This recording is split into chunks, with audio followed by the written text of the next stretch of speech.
first 5 seconds of this movie are black screen. But also, this movie got 3 studio logos in and out inside of 19 seconds. That gives me a locomotive to remove a sin. On Christmas Eve, many years ago. Narration. Sudden and persisting uncanny valley. Look, I appreciate the technical achievements of doing the first ever full-on performance capture film, but watching these characters is so consistently unnerving that I'll just go ahead and ram 10 sins up the movie's uncanny valley here at the top. Look at how huge his bedroom is! No matter what this kid's problems, they are all first world problems. Honestly, these are some bare-ass walls. Does this kid even have a personality? Every time I ever snuck out of bed and went downstairs, in my entire life, my father was always sitting down there in the living room chair waiting for me. And what are you up to, son? You can say he just did it every night so that he could catch me on the nights I snuck down, or you could say he had supernatural hearing. Either way, I still have nightmares about it. Shadow in a movie is actually something else that honestly would have never made the original Shadow in the first place cliché. Spying. Figuring out Santa isn't real. The first time I asked my mom and dad if Santa was real, they were honest with me and said that he's based on a generous man in history who would give presents to children, but that he wasn't alive anymore. I appreciated their honesty, but later they may have regretted it when they got a call from my kindergarten teacher saying, "I told the class Santa is real, he's just dead." Wait, are the pages in this book transparent? Where is camera? Express train wouldn't wake him up now. Train shadowing. The radiator steaming off at the same time the Polar Express engine steams off, and okay, I know what kind of movie this is now, and it can go f*** itself. I prefer movies that use train steam whistles as a sexual orgasm metaphor, thank you very much. Also, his parents don't hear this I guess this is only visible to kids, because there's enough light coming from these trailing train cars to wake up the whole neighborhood if they are actually visible. I'm not sure how old this kid is, but I'm guessing he's not quite walk out and explore a magical train that parked in my yard without consulting my parents or an ounce of fear years old. Roll credits. Also Con Hanks. No photo with the department store Santa this year. No letter to Santa. Making Christmas about works instead of faith. If I were you, I would think about climbing on board. And if I were you, I would run. People who say Hanks has never played a villain clearly haven't watched this movie. Wise kid backs away from creeper train, only for the movie to make that the wrong choice. There are no seatbelts on the Polar Express. Also, kids.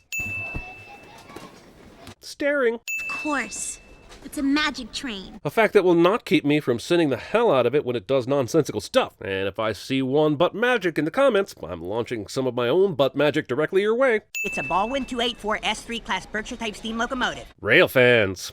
Have all these kids ridden the Polar Express before? And if so, why didn't they learn the lessons of Christmas the first time? And why did they all get second chances? Look at all those presents. I want all of them. Greed. Tickets, please. You should ask this question when they're boarding. Saves a lot of trouble. Just ask the blimp conductor in Last Crusade. Punching a ticket 24 times to create a shape for comedic effect.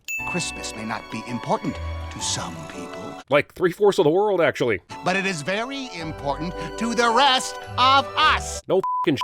No one will be seated during the Be Our Guest portion of the CGI train movie. The spurting of the hot chocolate, all to the correct distance to fill each cup, is gross, mathematically impossible, and gross. As quickly as he drank this, and as big as the swallow was based on his chocolate stash, I'm guessing our protagonist is left with exactly 0 taste buds and honestly probably half a uvula.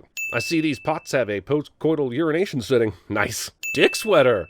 Yeah, it's a violation of railroad safety regulations for a kid to cross moving cars without a grown-up. I think the movie is going for humor with this kid, but all I'm picking up is the nagging desire to punch a kid in the face. It's so bad it honestly doesn't even have to be this child. Just any child. Honestly, with this ticket floating exactly like a feather and the train in the background, I'm not sure whether I should be humming the Forrest Gump theme or the Harry Potter theme. I guess it's like my mom used to say, life is like a box of chocolate frogs. You try not to think about the cloacas while experiencing it. Oh, for crying out f***ing loud, this is a bald-faced lies eagle. Also, squawk! Oh, I got a golden ticket! Oh, for f***'s sake. Being stupid. As the kid climbs up the ladder to the top of the train, I feel compelled to ask, are you f***ing kidding me, movie? He survives this. He screams like anyone can hear him on this moving train in this torrential snow downpour. I realize most of this movie is a dream or an allegory or an allodream, but there's no way that hobo could start or maintain an open flame on top of a moving train. Is this something I can do for you? Ah! I ride for free. I hop aboard this rattler anytime I feels like it. Stealing. This ho's on for some time. Also, frostbite, sitting frostbite, because both this hobo and this child riding on the roof of a moving train in a snowstorm should have really bad frostbite by now. Like, in real life, this kid loses a foot, maybe even a shin. But you don't want to be bamboozled. You don't want to be led down the primrose path. Actually, the primrose path just means taking the easy way and experiencing a life of pleasure and ease. It's being led down the garden path that means being deceived. Come on, Hobo Hanks, you should know better. Seeing is believing. Am I right? Well, it used to be, until deepfake showed up, and honestly, that's kind of on you, Polar Express. You started it. The downfall of democracy rests in your motion-captured hands. Do you believe in ghosts? I'm also pretty dubious they could hear each other up here with all the wind. Come on, kid. Flip my shoulders. Grab my lily. The subtitles say he just said, "Grab my lily," and now I'm nominating "Grab my lily" as the worst thing ever under any circumstances to say to a child. That's good. Your chaser must have moved on ahead. Skirt? These kids are like 9. He's not chasing tail as a horny male. He's trying to give a ticket back to a fellow passenger that happens to be female. Grab my muck stick. As if not to be outdone by "Grab my lily," "Grab my muck stick" has entered the chat. Hell to the no. You cannot ski downhill on a train faster than the train itself is going. This is just physics. I realize the movie doesn't care about physics, but I f***ing do.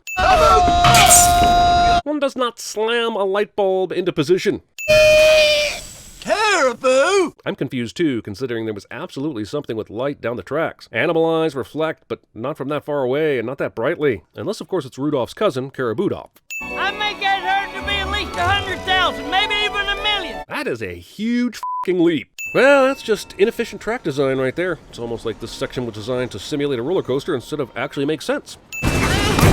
Deus ex hobo ghostina. So after helping save a life, train top hobo man turns to dust? I do not have the time it would take to do the math on this but even a very frozen over lake would struggle to hold the weight of even the engine of a locomotive, let alone several cars. This frozen lake is a lie, is my point. Fate of the Furious 100% watched this movie while high and took inspiration too far. Holy that Bruce Almighty moon's so big, we might have to start calling the Bruce Almighty moons Polar Express moons. Seriously, did Iron Man piss off Thanos again? Is that why the hobo got dusted? This train full of abandoned toys brought to you by hoarders. I'm not going to play it, but she somehow knows the exact song he's singing and joins right in. And if there's one thing worse than musicals, it's musicals that don't even pretend to be musicals until halfway in and then go full musical. That's right, I don't count that discount Be Our Guest routine earlier, because as far as you know, those hot chocolate machines were playing the music, and that was diegetic. She starts singing and I'm like...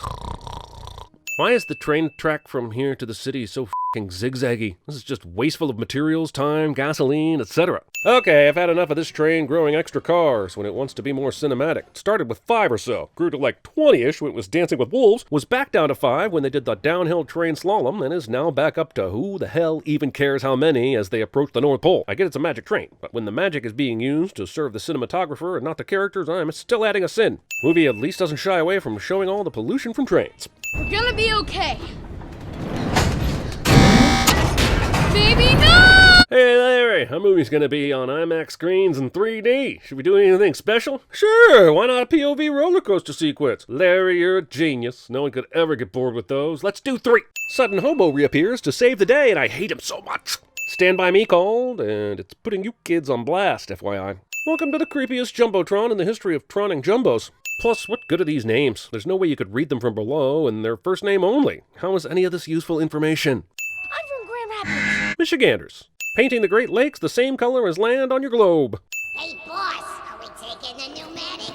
Of course we're taking the pneumatic. It's the only way to get to the square on time. And thanks for asking, so I could answer loud enough that both the peeping kids and the audience could hear this important information. I swear by this point the movie is more 3D gimmick than actual movie. I swear by this point the movie is more video game side quest than actual movie. Oh, the humanity. What are you doing here? Same as you. I'm checking on my Christmas presents. Well, I guess you being here makes complete sense now. Carry on. Balloon farting was the only way this movie could figure for how they lowered the blimps in time. I'm sorry, Mr. Elf, but if you release your chute this low from that height, you're destined to be an elf on the shelf, because you're dead and cremated and in an urn on a shelf.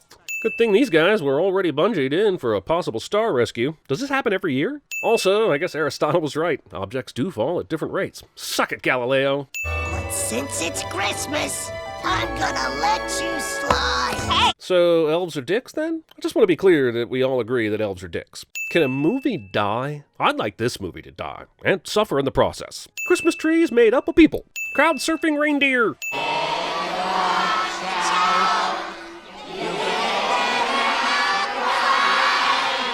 This is a horror movie, right? Because this scene has my fear leer completely nightmare fueled up and ready to go. As we pan back on them singing Santa Claus is coming to town, I'm left to wonder why the North Pole needs 17,000 employees. Ah! Pro tip on ringing a sleigh bell, or really any bell, don't hold it by the bell part. It absolutely wouldn't make a ringing sound like this, and you'll be stuck never believing in Santa forever. Patience. And a smidgen of humility might also serve you well. Yes, sir.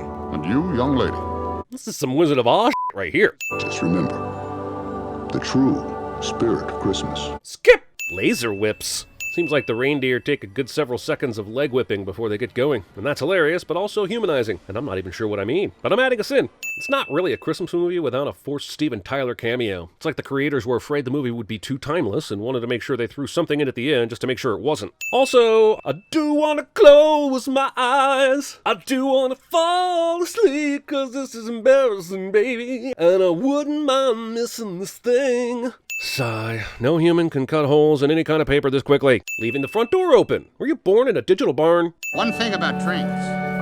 It doesn't matter where they're going. What matters is deciding to get on. This may be the stupidest inspirational movie quote in the history of movie quotes. Of course it matters where the train is going. The whole point of the movie is that this train went to the North Pole. This is the worst advice ever, and that vaguely human blob of computer-generated code should be ashamed that they even said it. Oh yeah, remember the ghost hobo Hanks? Curious about his role or motivation in this whole thing? Well, too bad, because apparently this wave is what counts as resolution in this nightmare world. He sneaks back into his house undetected because his parents don't exist. At least the movie didn't trope us at the end with a "it was all a dream all along" or was it moment. Well,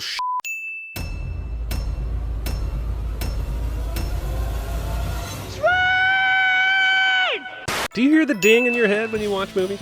I hear it all the damn time, especially around the holidays, and I'm done hiding my damn dings. I'm gonna wear them proudly, like a goddamn YouTube Grinch. If you want to do the same, you can grab this limited edition monstrosity from our store. Merry Dingmas, everyone. Tommy, how's the peeping? Then put your little hand in mine. Hey, you, yeah, you. I'm a nerd, and I'm pretty proud of it. Hey, you've got it! You've got the last golden ticket! I'm Molly Bloom, and right now I'm ranked 3rd in North America in women's moguls. I wanted to do that all my life! Oh yeah, I know what you are. You are a toy! Aren't those bells the most beautiful sound? Every time a bell rings, an angel gets his wings. I believe. I do believe in spooks. I do.